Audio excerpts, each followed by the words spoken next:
L'accélération très forte de l'individualisme au XXIe siècle explique en grande partie nos comportements de méfiance envers la démocratie. Mais tout d'abord, qu'est-ce que l'individualisme? Le dictionnaire Larousse nous donne la définition suivante.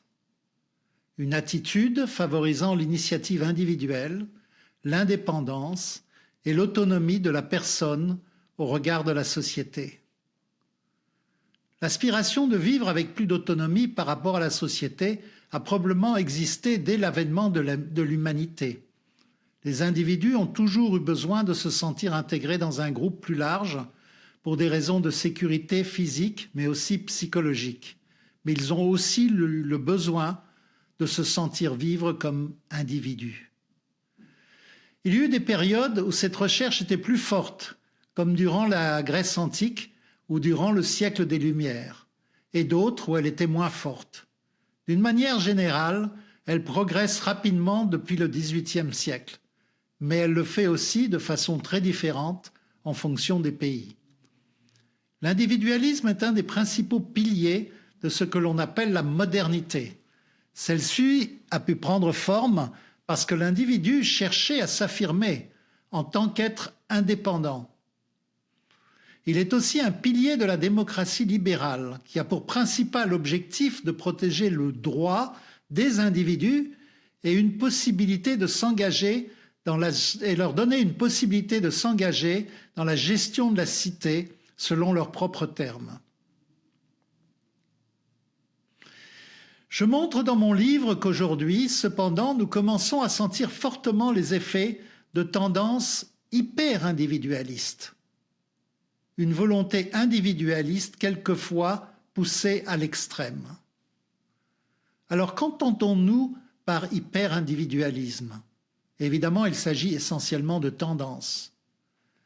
Alors que l'individualisme reconnaît, en accord avec la pensée des philosophes des Lumières, que même si la recherche de l'autonomie et de la liberté est centrale pour l'épanouissement de l'individu, la collaboration avec les autres est essentielle pour pouvoir vivre mieux.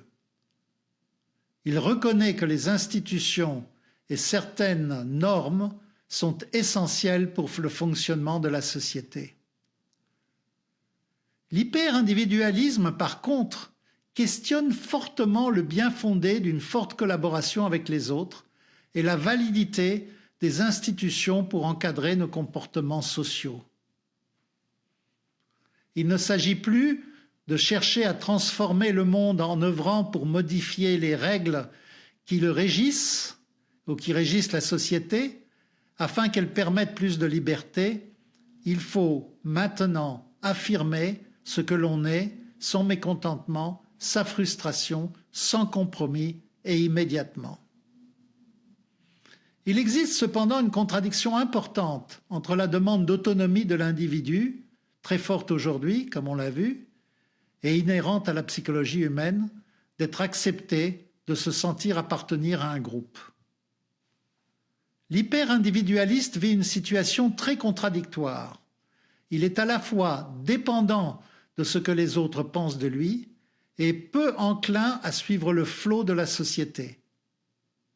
En résumé, l'hyper-individualiste est quelqu'un qui verra les institutions avec méfiance, qui va réduire au maximum son appartenance à des organisations établies, clubs, associations, syndicats, partis.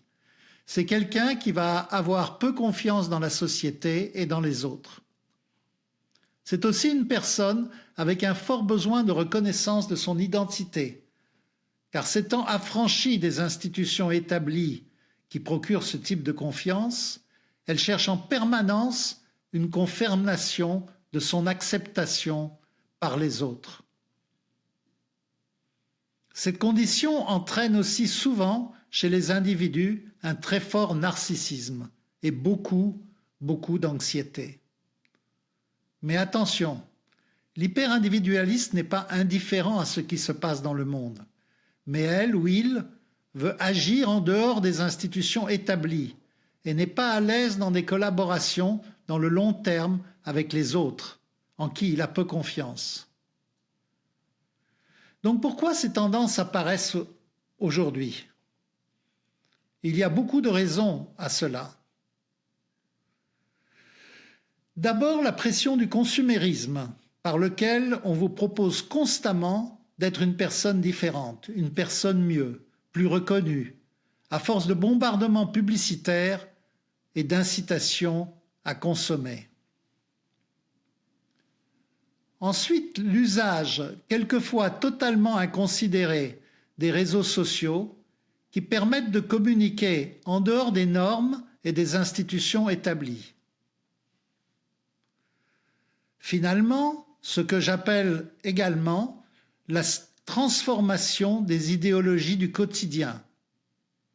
Par exemple, la recherche du bonheur immédiat, la recherche constante d'être soi, indépendamment des autres, de s'aimer soi-même, d'être indépendant. Aujourd'hui, la frustration n'est plus possible et les manifestations d'autorité plus acceptées.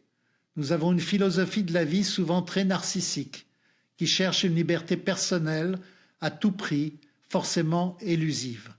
Évidemment, cela n'est pas le cas de tous. C'est une tendance, comme je l'ai dit plus haut.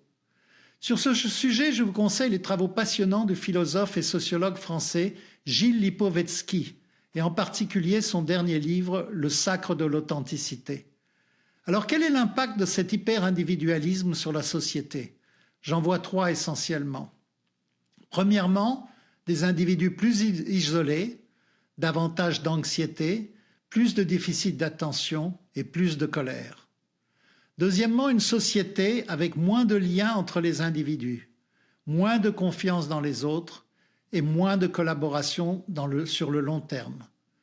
Troisièmement, une société qui se méfie des institutions et des individus qui veulent agir indépendamment en dehors de tout ce qui pourrait leur imposer une démarche à suivre. Je voudrais vous parler ici d'un livre qui m'a énormément marqué et qui a influencé fortement mon propre essai sur la démocratie. Et je voudrais vous parler également de son auteur, qui est un des grands penseurs de la modernité aujourd'hui. Il s'agit du professeur de Harvard, Robert Putnam, et en particulier son livre Bowling Alone, The Collapse and Revival of American Community, qui se traduit en français par Jouer au bowling seul, l'effondrement et la renaissance de la communauté américaine. Dans les campagnes américaines, le jeu de bowling est depuis très longtemps ce qui rassemble les gens le samedi soir et crée des liens très puissants de camaraderie et des liens communautaires. Robert Putnam, qui vient lui-même d'une toute petite ville aux États-Unis, s'est aperçu que de plus en plus de gens venaient jouer au bowling seuls. Cela était pour lui le symptôme de quelque chose de beaucoup plus grave. S'ensuit une très longue recherche sur les liens sociaux aux États-Unis, sur ce que l'on appelle souvent le capital social.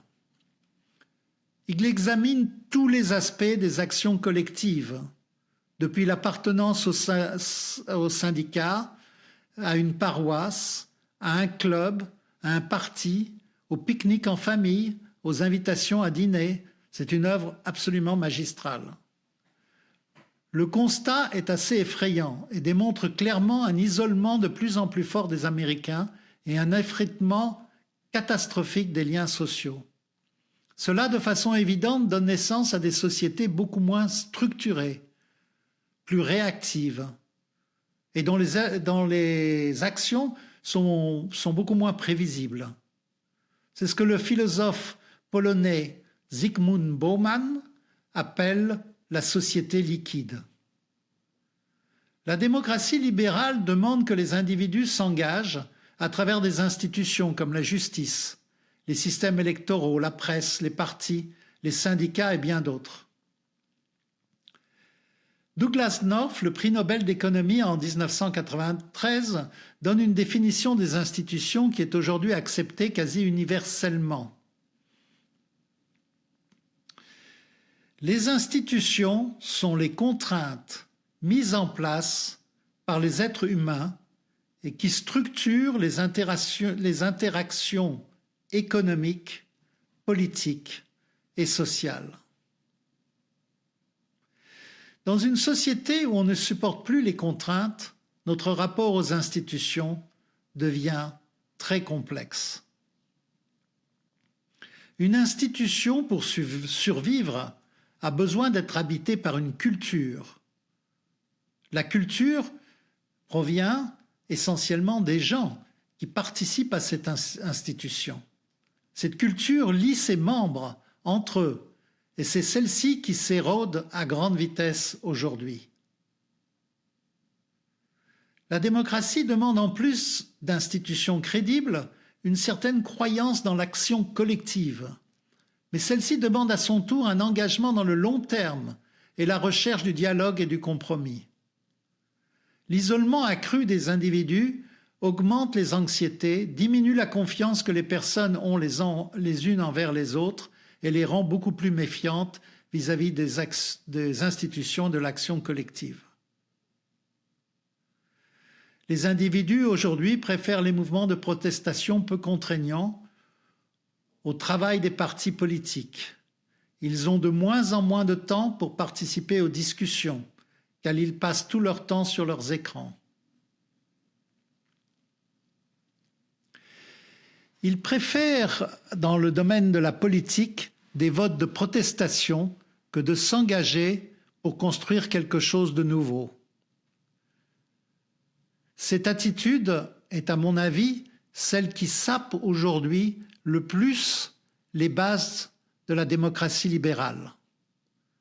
Car justement, elle remet en question profondément cette culture, la culture des institutions démocratiques, qui va au cœur de son fonctionnement et même de sa raison d'être.